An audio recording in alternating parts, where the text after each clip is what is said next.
এইখিনি কথাই ক'ব খুজিছোঁ যে সঁচাকৈ UPPL দল হিচাপে আমি 2020 চনৰ পৰা 2025 চনলৈকে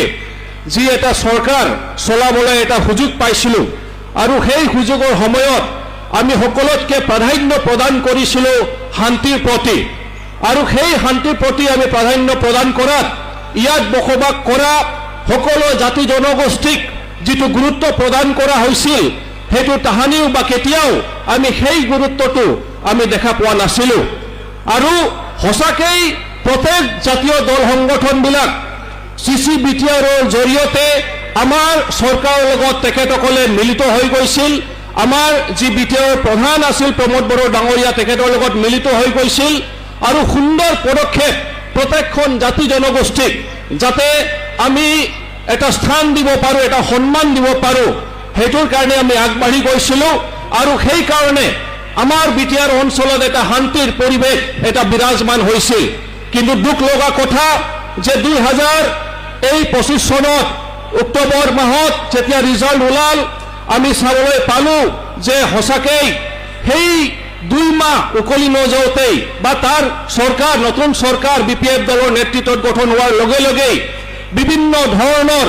তেনেকুৱা ধৰণৰ আমি অঘটনবিলাক দেখিবলৈ পালোঁ চাবলৈ পালোঁ যাৰ জৰিয়তে এতিয়া ৰাইজৰ মনত আতংকময় ভাৱ এটা ঘূৰি আহিছে তেখেতসকলৰ মনত যিটো শান্তিৰ এটা পৰিৱেশ আহিছিল সেইটোৰ প্ৰতি আমি চাইছোঁ যে এটা ভাবুকি আহিছে আৰু সেই কাৰণে বহুত জাতি জনগোষ্ঠীৰ এতিয়া আতংকত থাকিব লগা হৈ আছে ভয়ত থাকিব লগা হৈ আছে যিখিনি শান্তি ঘূৰি আহিছিল অশান্তিত আকৌ ঘূৰি গৈছে আৰু সেই কাৰণে এতিয়া ৰাইজে অনুভৱ কৰিছে যে সঁচাকৈ এটা ডাঙৰ ভুল হৈছে বুলি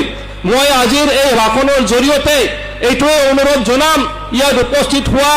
মা দেউতা আই ককাইসকল দাদা বাইদেউসকল ভাই ভনীসকল এইটোকেই যে সঁচাকৈ আমি যদি আমাৰ অঞ্চলটোত উন্নতি প্ৰগতি যদি চাব বিচাৰোঁ আমি শান্তিটোক প্ৰাধান্য দিবই লাগিব কাৰণ শান্তি থাকিলেহে আমি সবল মনত বা এটা সুস্থ মনত মগজত আমি চিন্তা কৰিব পাৰিম আমাৰ নিজৰ ভৱিষ্যতৰ কথা চিন্তা কৰিব পাৰিম আমাৰ পৰিয়ালৰ কথা চিন্তা কৰিব পাৰিম আমাৰ সমাজৰ কথা চিন্তা কৰিব পাৰিম আমাৰ জাতি জনগোষ্ঠীৰ কথা আমি চিন্তা কৰিব পাৰিম আমাৰ অঞ্চলটো কি দিশত কি ধৰণে আগবাঢ়িব সেই কথাটো আমি চিন্তা কৰিব পাৰিম কিন্তু যেতিয়া ভায়োলেন্স হয় যেতিয়া কনফ্লিক্ট হয় যেতিয়া তেনেকুৱা ধৰণৰ ঘটনাবিলাক ঘটে তেতিয়া আমি সেই চিন্তাৰ পৰা আমি বিৰত হৈ থাকোঁ খালি এইটোৱে চিন্তাত থাকোঁ যে কেনেকৈ মই বাচি থাকিম কেনেকুৱা শান্তিত থাকিম বেলেগ চিন্তা কৰাৰ আমি সুযোগ নাপাওঁ আৰু সেই কাৰণে আজিৰ এই মোক যিটো সময় দিছে এই সময়ত বিশেষকৈ শান্তিৰ ওপৰতে মই বিশেষকৈ ফোকাছ দিব খুজিছোঁ গুৰুত্ব প্ৰদান কৰিব খুজিছোঁ আৰু সকলো ৰাইজক এইখিনিয়ে বিনম্ৰ অনুৰোধ কৰিব খুজিছোঁ যে আমি শান্তিটোক বাহাল ৰাখিবলৈ আমি সেই লিডাৰজনক সেই লিডাৰ কেইজনক আমি চিনাক্তকৰণ কৰিব লাগিব সেই ৰাজনৈতিক দলক আমি চিনাক্তকৰণ কৰিব লাগিব যাৰ জৰিয়তে আমি ইয়াত শান্তিৰ এটা পৰিস্থিতি এটা পৰিৱেশ আমি পাব পাৰোঁ আৰু সেই ৰাজনৈতিক দলটোৱে হৈছে United People's Party Liberal UPPL আৰু সেই নেতৃবৰ্গসকলে হৈছে প্ৰমোদ বড়ো ডাঙৰীয়া UG প্ৰমোদ ডাঙৰীয়া ৰেমগেৰা নাৰ্জাৰী ডাঙৰীয়া আৰু সেই কাৰণে মই আজিৰ এই তাৰিখত বিশেষকৈ আপোনালোকৰ সন্মুখত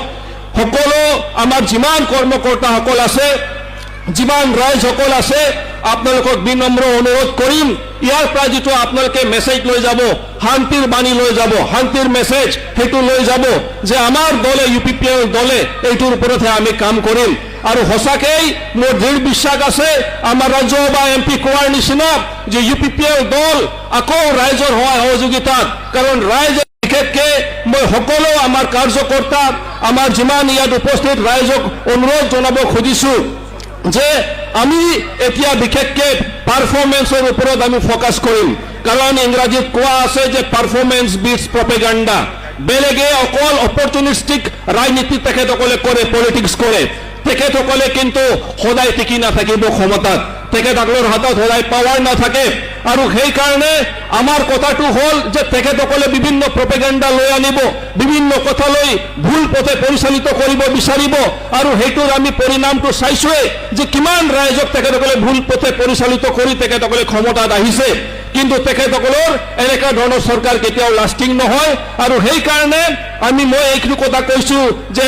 পাৰফৰ্মেন্স বিটছ প্ৰপেগাণ্ডা তেখেতসকলে প্ৰপেগাণ্ডা তেনেকুৱা কূটনীতি বুদ্ধিবিলাক লৈ আনি থাকক কিন্তু আমি পাৰফৰ্ম কৰিম আমি ৰাইজৰ লগত আছো ৰাইজৰ দল হয় ৰাইজৰ মাজত থাকিম ৰাইজৰ কাৰণে কাম কৰি যাম শান্তিৰ কাৰণে কাম কৰি যাম সকলোকে ধন্যবাদ উইলছন ডাঙৰীয়ালৈ ধন্যবাদ থাকিল এতিয়া মই ৰাইজক উদ্দেশ্যে ভাষণ ৰাখিবলৈ আমাৰ